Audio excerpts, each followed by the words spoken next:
Hey guys, and welcome back to my kitchen. But in case this is the first time you're stopping by, my name is Gina and I am a wife and mother from the Midwest, and I enjoy cooking fresh meals for my family, and sometimes I film videos of the recipes and I post them here on YouTube.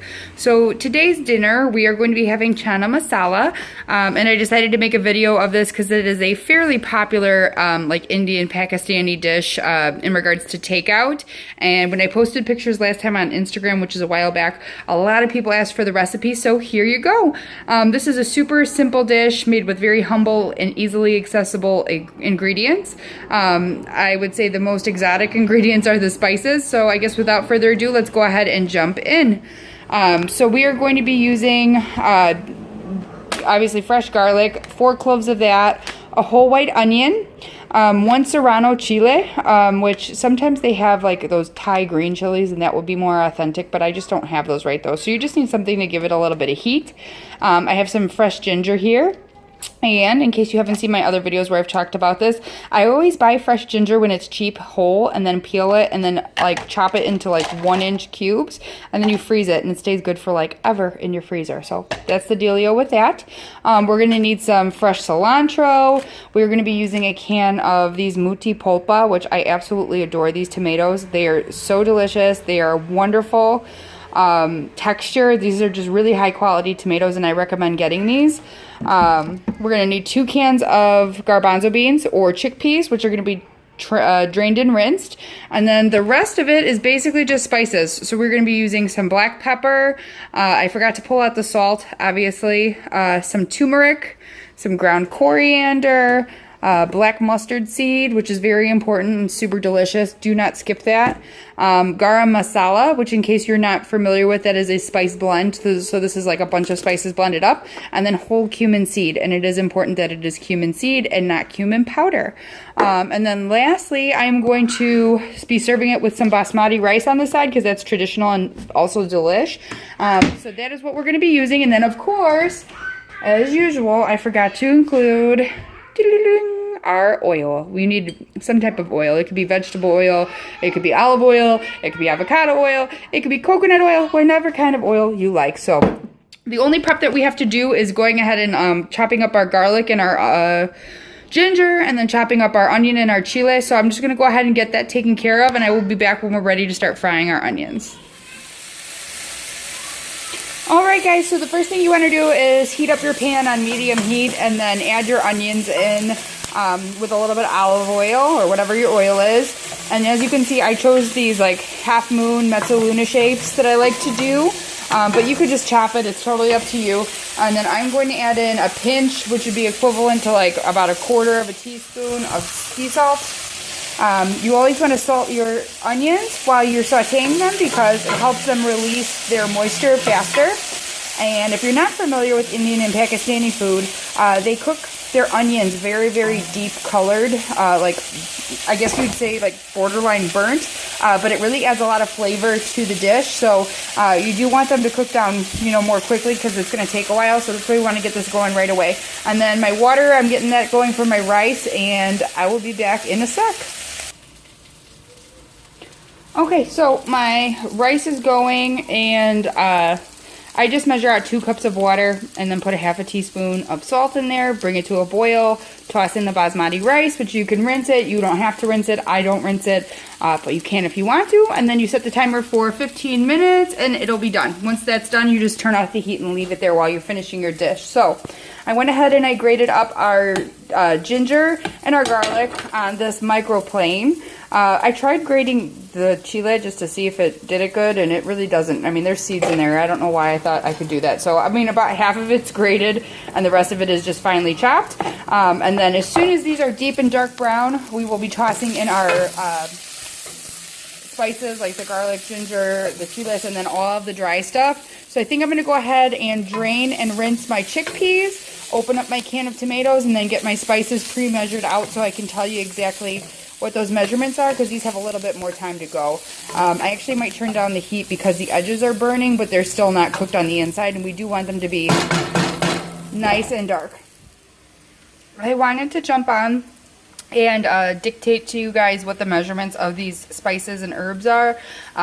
well, I guess these are just spices. They're not really herbs, because I don't want to forget, because everybody likes to have measurements, and I'm more of like a pinch type of cooker. So these, this is 2 teaspoons of coriander, ground coriander, 2 teaspoons of black mustard seed, 1 whole teaspoon of cumin seed, half of a teaspoon of black pepper, and half of a teaspoon of turmeric. And then in the middle here is 1.5 teaspoons of garam masala. And then obviously we're going to be adding salt to taste. I'll probably start off with like probably like 1/4 to 1/2 of a teaspoon of salt, just because these tomatoes do have salt as an ingredient, and we did salt our onions, so that's going to be completely up to you. You guys can figure out how much salt you wanted to put into it, especially too because garbanzo beans sometimes are a little bit salty in the can, and these are canned garbanzo beans. So we are almost ready here. Some of the onions are ready, but some of them are not. I'm going to let this go for about 2 or 3 more minutes, and I'll be back when we start dumping stuff in. Okay, so this is what your onions should look like. They should be more evenly cooked, but apparently I didn't cut them very well today, guys. But the girls didn't take a nap, and they were screaming, and it is what it is. So now we are going to go ahead and add, let's hope that I don't spill them, our chili, garlic, ginger paste thing, dealy, to here. If you need to, you can add a little bit of extra oil.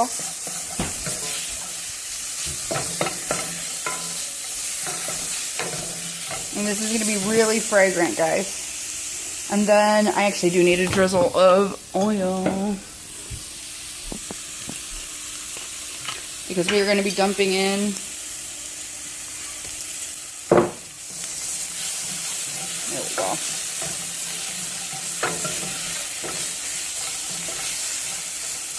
the rest of our spices, and your black mustard seeds should actually like start to pop.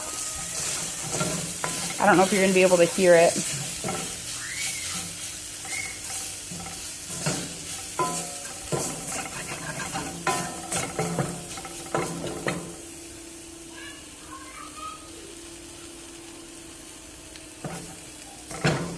Sorry, I'm just trying to be quiet so you guys can hear it.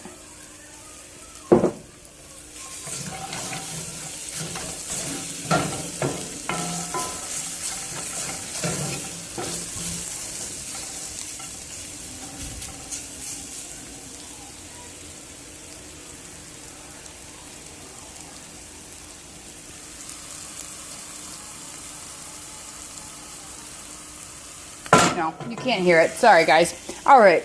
I shouldn't have whacked that spoon. You guys are all listening. Next thing we're going to do is add in our tomatoes. And look at this texture of these tomatoes. Like, they're the perfect amount of ground up and solid.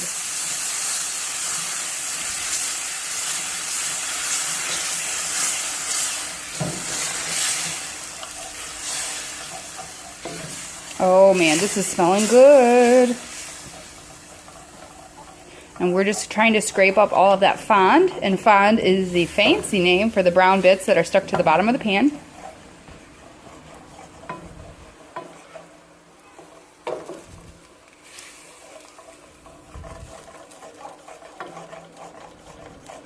That's all that flavor from the onions on the bottom of the pan, and we want to get that into our sauce.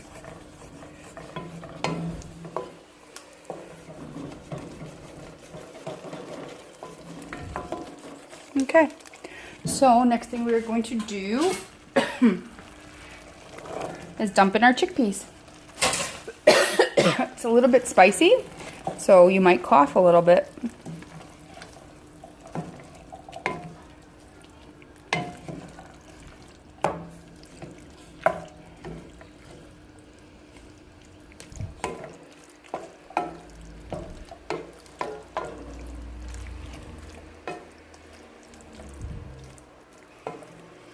Okay, go ahead and spread it out. And then we are going to put a lid on it. And then we're gonna reduce the heat to medium-low, and then I'm gonna simmer this for like 15 or 20 minutes or until everything comes together. And in the meantime, our rice should be just about done. And I'm gonna go ahead and rinse and chop some fresh cilantro and have some lime wedges as well. So we'll be back when it's done, I guess. All right, guys, this is what it looks like when it's done. It's nice and thick. I'm just gonna add in a nice big handful of chopped cilantro and turn off the heat. And then go ahead and get this plated up, and we will be back for our taste test.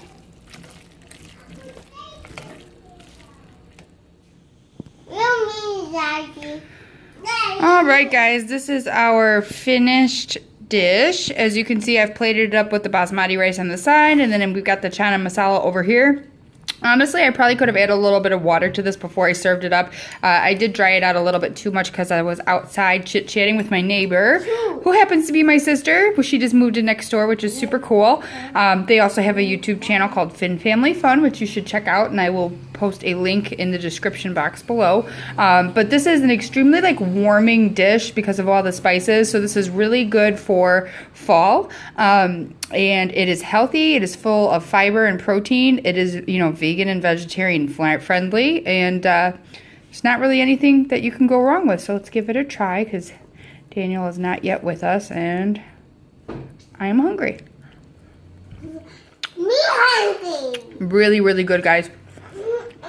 Good, guys. You taste those delicious tomatoes coming through, the warming spice blend, ginger, the garlic. Really, really good. If you want to, you can top it with a fresh squeeze of lime juice, but I personally don't like that.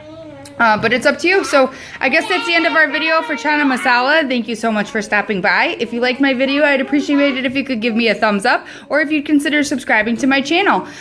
We are almost to our goal of 1,000 people, which I never thought it would even get there. I honestly cannot believe that many of you watch my videos. So I guess that's it. Thank you so much. Have a great night.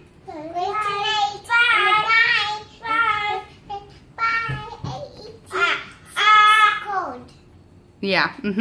Bye.